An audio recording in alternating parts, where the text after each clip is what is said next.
So what exactly is an appraisal, and how do you get one? Let's find out on What Works Now. AOL Real Estate, helping you find out what works now.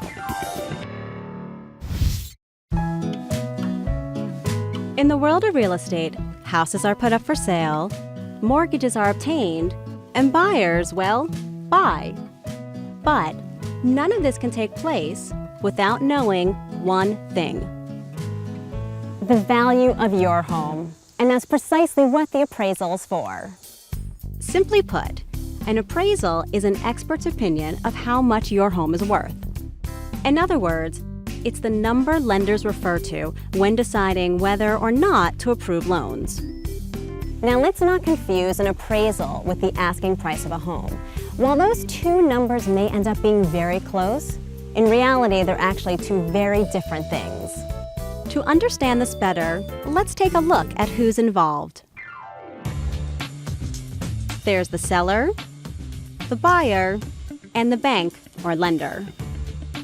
Now, the seller will probably have a real estate agent who will use a CMA, or comparative market analysis, to determine a realistic asking price for the home. An interested buyer comes along and will need to obtain a mortgage from the bank. Now, the bank wants to make sure that the loan it gives out matches the actual value of the property in question.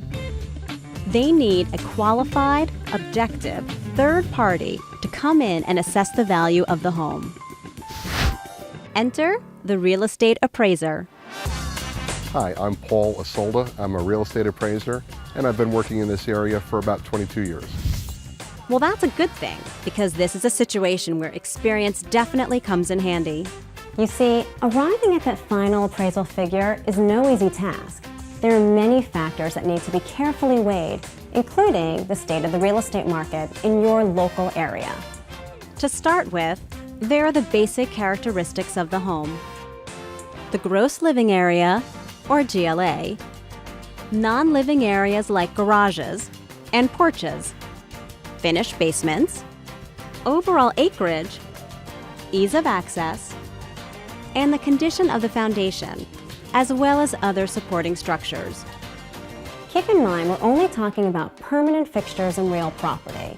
So while the sconce is rather nice, it doesn't count in the valuation. Right, Paul? Nope. Now, items like garden sheds and above-ground pools may or may not count, depending on the specific installation and local custom.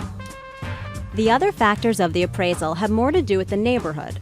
For example, the type of area. Is it part of a development, or is it standalone acreage? The recent sale prices of comparable homes located nearby. The average sales time of this type of property, and the proximity to desirable schools and public facilities. It's a lot to consider, so you can see how having experience valuing the property within a given neighborhood is critical to arriving at an accurate appraisal. So how long does all this take? Well, depending on the size of the property, the actual visit should take anywhere from 15 minutes to an hour or so. And don't ask the appraiser for the magic number as he's leaving. He won't have it at that point anyway. Almost done? Yep, just about. Nope, it's back to the office to compile all the data, then a report to send over to the lender. And who gets the bill when all of this is done? Usually, the lender arranges for the appraisal, but the buyer is responsible for paying the bill. For an average home, that's usually around $300 to $500.